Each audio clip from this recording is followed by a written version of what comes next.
In this Blender tutorial, I'll show you how to create this procedural blue marble material. So after we create the procedural material, I'll show you how to join the material together into this custom node group. So we first have the overall scale, and when you turn the scale up really high, it almost looks like a procedural granite material. So you could do that or turn the scale much more down. Then we also have the different colors. So we first have color 1, and this will kind of change the other colors of that lighter values and those little squiggles there in the material. And then we also have color 2, and this is basically the main color, so you don't have to have it blue if you don't want to. You could make it really any color. Then we also have this cool marble distortion value, so if you want it less distorted or more distorted, you can change that. And then we also have this cool swirl scale, so I can change the scale of that. We also have the swirl detail, and then we also have the swirl roughness and the swirl distortion. Then we have the roughness of the material, so you can make it very rough or very shiny. And then we also have this clear coat, so this is basically an extra layer of shininess over the material. And then we also have the clear coat roughness. And if you'd like to help support the channel and purchase this material, you can get that on my Gumroad store and my Patreon page. I'll have the links in the description. And if you'd like to purchase all of my materials, then definitely check out my Ultimate Blender Procedural Material Pack. And my Ultimate Material Pack comes with all of my procedural materials pre-set up for Blender's asset browser with custom thumbnails, sorted catalogs, and customizable node groups. You can also check out my procedural material packs, and those are just packs of 10 procedural materials. And you can also purchase all of my materials individually on my Gumroad store, and you can also get access to my materials on my Patreon page. And if you'd like to learn how to create any of my procedural materials, you can check out my Blender procedural material tutorial playlist here on YouTube. All the links are in the description. Alright, so I'll now show you the 3D setup if you want to set up the Blender file the same way that I have. So I pressed Shift A and I went here to Mesh and I added an icosphere because icospheres are nice and round and they have very smooth, even geometry. And then right behind me, if you click on the Add Icosphere settings, I'm going to turn these subdivisions up to a 6 so that it is very detailed, and then I will just close this, and then using the Object Context menu, I can shade the object smooth. I'm also going to scale the object down, and I'll scale it down by 0.5 so it's half the size, and I can press Ctrl A and just apply the scale. Then I'm also going to press Shift A and I'll go here and add a monkey head, and I can scale the monkey head much smaller and kind of bring it over here, and I'm going to also rotate it over to the side just so we have some cool objects to preview the materials on. I'm also going to press Ctrl 2. Ctrl 2 is going to add a subdivision surface modifier, and then using the Object Context menu, I'll shade the object smooth. And I'll just bring the monkey head kind of right over here, and then I'll also press Ctrl A and apply the scale, so this is the object's new default size. Now as far as the rendering engine goes, you can use the Cycles or the Eevee rendering engine. This material works great in both Eevee and Cycles. I'm going to be using Cycles because I'm going for realism, but you could definitely use Eevee if you want to. So now let's go on to the lighting. So for the lighting, I added these 3 different area lights right here. So if you press Shift A, you can go to light and you can just add an area light. And then if you click on the area light and go over here to the object data properties, I turn the power of this one to 100. So I scaled this one up pretty big and I have it kind of pointed down at the object. And then this one over here, I set the shape to rectangle and I turn the power to 10, and I kind of just have it here on the side, and this will give us a nice rim light on the edge. And then for this one right over here, I turn the power to 7, and this one again is kind of on the side to give a nice rim light to the edges of the objects. Now I also want to add some nice realistic lighting and reflections, so if you click right over here on the world properties, I added in this Christmas Photo Studio 04, and I downloaded the 1K HDR version. So this is a free HDRI from polyhaven.com, and I'll have the link in the description if you'd like to download the same HDRI. So once you've downloaded the HDRI, you can just make sure you've added a new world, and then if you click here on the dot next to color, you can choose environment texture, and then just click on the open button, and you can open up the downloaded HDRI. And then I did also add a camera right here, and if you go up to the output properties, I just set the resolution to 1920 by 1920 so that it is a square image. And also if you go right over here to the object data properties of the camera, I turned the focal length up to 100 just so it kind of zooms the camera in and makes things look a little bit more flat. And then I will hold down the Z button and I'll move my mouse up to go into the rendered mode.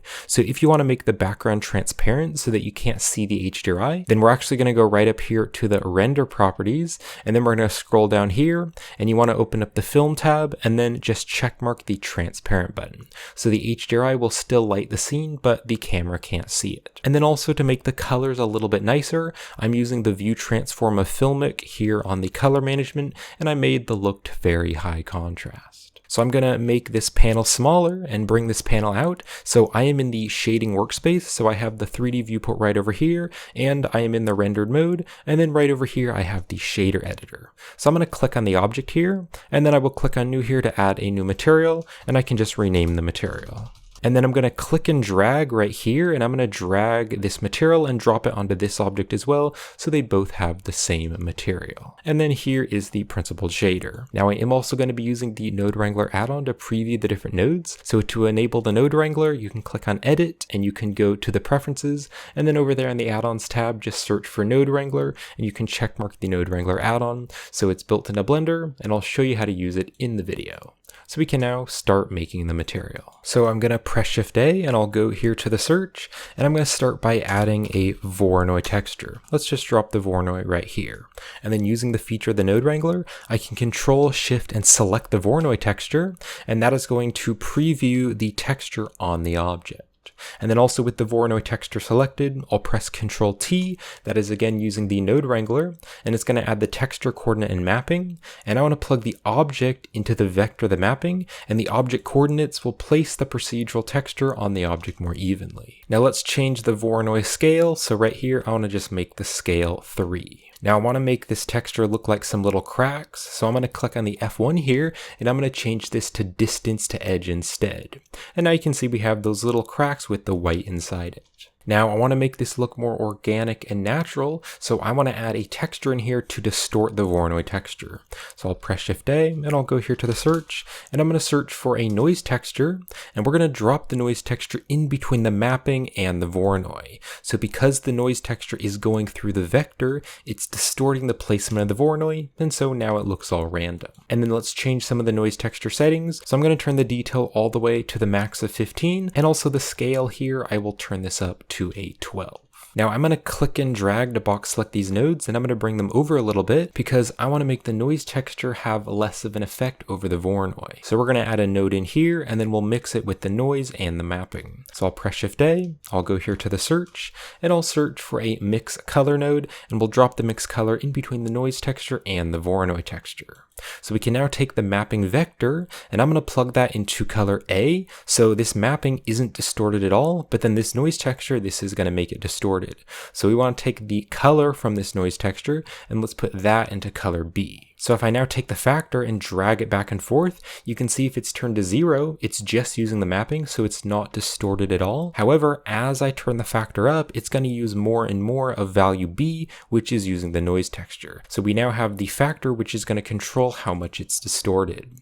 Now I do want to click on the mix here, and I want to change this to the linear light instead, because if it's set to linear light, now it will still distort it, but it won't move the texture around quite as much. So I want to make the distortion pretty subtle, so on the factor here, I'm just going to turn this to like a 0.1. Now I'm going to click and drag to box select these nodes and bring them back a bit, because I want to add a color ramp here to make it more contrasty, so that those lines are smaller. So I'll press Shift A, and I'll go to the search, and I'm going to search for a color ramp, and we'll put the color ramp after the Voronoi texture. And then just Control Shift and select the color ramp to preview it. So I'm going to click on the white tab, and I'm going to drag it over, and you can see as I drag it over to the black tab, it's making those lines very small. So I'm going to drag it really, really close. Then I'm going to hold down the Control key and click to add another tab here, and then hold down the Control key and click to add another one there. And this tab over here, I'm going to click on the color, and I'm going to make this fully black.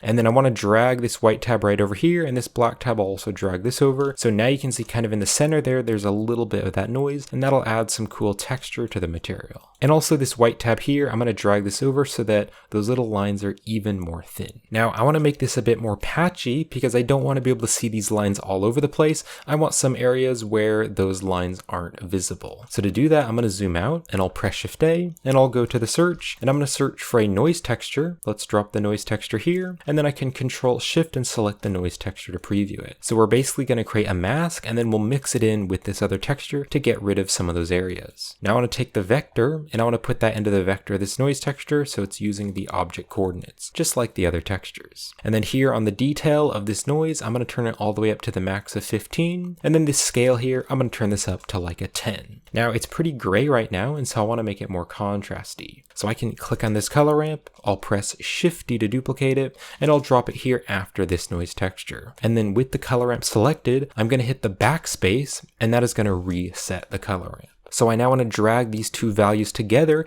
and if they are closer together, it's going to be more contrasty. So I'm going to drag this tab to about here, and then the white tab I'll drag to about there. And now you can see we have mostly white with little black areas. So I now want to mix these two textures together, so I'll press Shift A, and I'll go to the search, and I'm going to search for a mix color. Let's drop it right here, and I want to click on the type, and I want to change it to lighten because I just want to add both of the light values. And then let's Control Shift and select the lighten to preview it. So this top color ramp, I want that to go into the factor because the factor is telling it where it'll be color A on the object and where it'll be color B on the object. Now this color ramp here, this is the one with that little texture with those lines. I'm going to put this one into color A, and I can Control Shift and select the lighten again. So I'm now going to take color B, and I'm going to turn this up and make it fully white. So now that I've made it fully white, you can see that it's not as visible over here, but you can still see those little lines right over there. Because if I Control Shift and select this color ramp, you're only going to be able to see the lines from this Voronoi where the black parts are. So right over here it's white. If I Control Shift and select the lighten, you can see it's not visible, but then there was a black patch here, and that's where you can see those lines. Now I want to make this entire texture more noisy,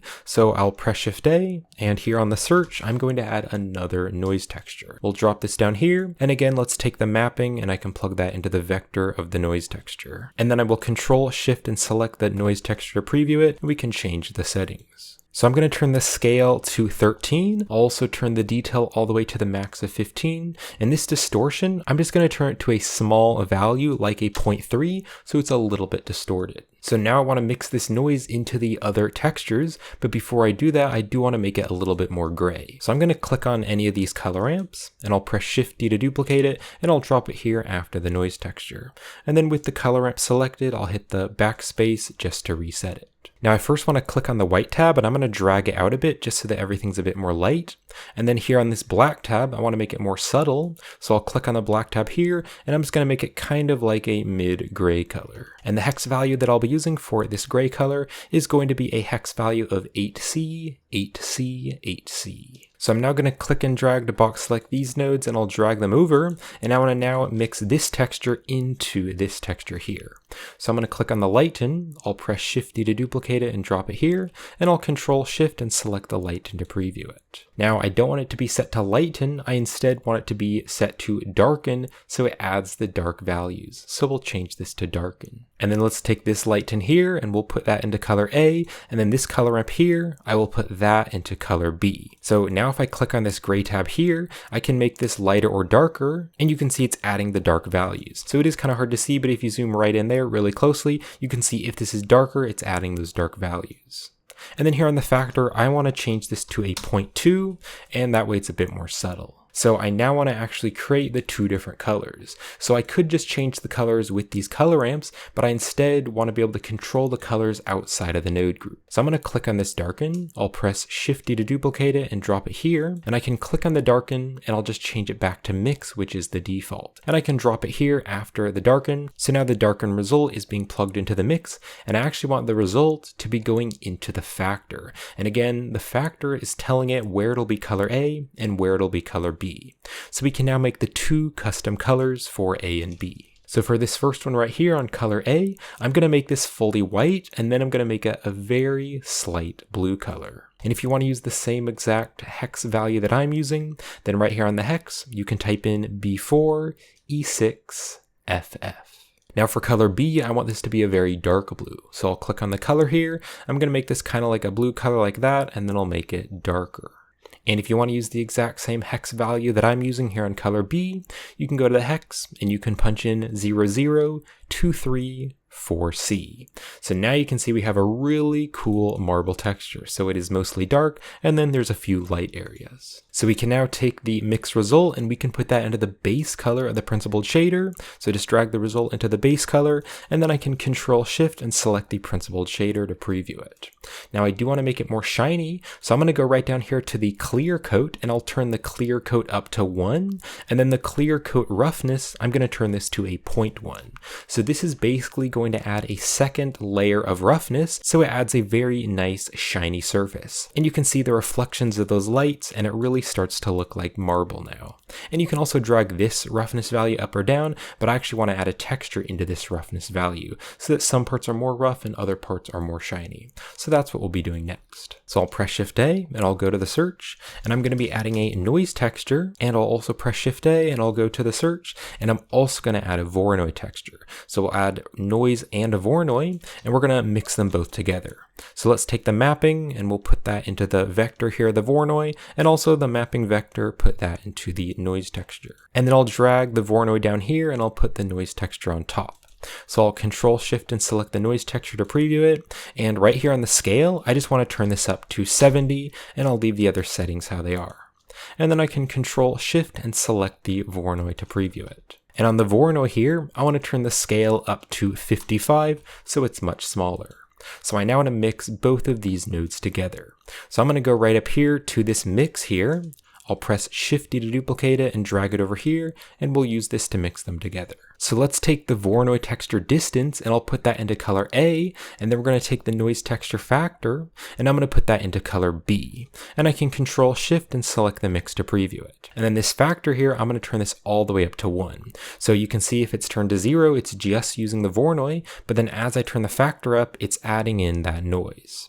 And then also let's click on the mix here, and I want to change this again to the linear light because the linear light does work better. So I can now drag the factor, and you can see how that's distorting it. So I will keep the factor all the way up to 1. Now it is very black and white, and it is very strong, and I want to make it more gray and more subtle.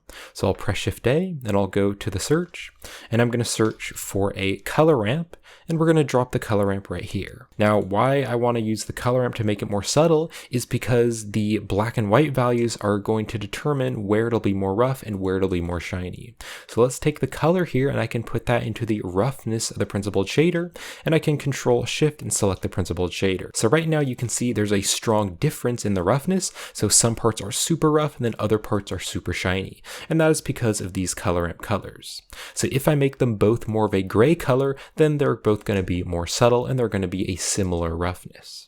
So this white value, I'm going to make it kind of like just a lighter gray, and then this dark value, I'm going to make it a little bit lighter. And you can play around with these colors to change the amount of roughness, but if you want to use the exact same colors that I'm using, then here on this slightly darker color, I'm using a hex value of 6 6s, and then right over here on this gray color here, if you click on the color, this one is going to be 6 9s. So those are the different hex values that I'm using if you want to use the same colors. So if I now kind of zoom into the material and kind of move around here and kind of see the reflections, there is some subtle difference in the roughness, and so that makes it look a bit more realistic because usually surfaces don't have the exact same roughness, especially for something shiny like this. There might be little bits of dirt or little things which are going to make some parts more rough and other parts more shiny. So it just gives the material a little bit more variation. And then there is one more node that I want to add, and that is that I want to be able to control the roughness value in the custom node group. So I'll press Shift A, and I'll go to the search, and I'll search for the hue saturation value, and let's put this after the color ramp. So I now have this value here, and I can turn the value up and down, and because that's making it brighter or darker, that is going to change the roughness. And so we can use this later in the custom node group. So there we have it, there is the procedural material. So I'll now show you how to join this together into a custom node group. So I'm going to click and drag to box select all of the nodes except the material output, and I'll press Ctrl G. So Ctrl G will join it together into a node group, and if you press the tab key with the node group selected, that is going to go in and out of the node group. So I'll drag the node group right over here, and then I can also drag it out to make it a bit bigger. And then right here on the name, I'm going to rename this to Blue Marble. So then select the node group, and you can hit tab to go into the node group. I'm going to make this a bit smaller so we have a bit more space here. And if you press the N key, that is going to open up the side panel. And we have the inputs and the outputs to make the customizable values. So here on the outputs, I'm going to just rename this output to shader just because I like the look of that better. So if we now go right over here to this group input, we can plug values up to the group input, and then we'll be able to control those values outside of the node group. So let's take the mapping here, and we'll take the scale, and I'm going to put this into the group input. Now because this mapping node is being plugged up to all of the the other textures, this scale value will control the size of the entire material. Now, if I go outside of the node group, you can see we have 3 values, but I just want one single scale value. So I'll go back into the node group, I'll click on the scale here on the inputs, and I want to change the type from vector to float instead, and float will use one single value. Now here on the default value, we want that to be 1, and now you'll be able to see the texture again, although you still can't see it, and that's because we need to go outside of the node group with the tab key, and then here on the scale, I'll turn this to 1. So now you can drag this around and that'll change the overall scale. So let's go back into the node group. And the next values that I want to add are the colors. So I'm going to drag this group input right over here. I'll drag it way over here above this darken, and we can plug up the 2 custom colors. So I'll plug A here into the extra socket, and also B, plug that into the extra socket. And then if I double click on these to rename them on the inputs, I'm going to rename this to color 1, or I can rename this to color 2. Now I also want to be able to control the marble distortion. So if we drag this group input right over here, this linear light here, we can drag the factor and you can see that is distorting it. So let's take the factor, I can put that right here into the extra socket, and then if I double click on this, I'll rename this one to marble distortion. Now on this noise texture, we have all these cool values, and so I want to plug these all in. So I'll put the scale here into the extra socket, and also this detail value, and also this roughness, and also this distortion. Now these are basically going to control the swirls. So if I double click on these, I'm going to add the word swirl to the starting. So we have the swirl scale, we also have the swirl detail, the swirl roughness, and the swirl distortion. So now if I hit tab to go out of the node group, you can see by dragging these values around, it's going to change the swirls there. So now I'll go back into the node group. So now I just want to be able to control the roughness and the clear coat. So let's take this group input and I can drag it right over here. And we're going to take the hue saturation value. We'll use this value and we will plug that into the extra socket. So here on the value, I can click on this and just rename it to roughness. And then here at the very end, I do want to be able to control the clear coat. So let's plug the clear coat right here, and also the clear coat roughness. Let's plug that in there. So I can now drag the group input right back here.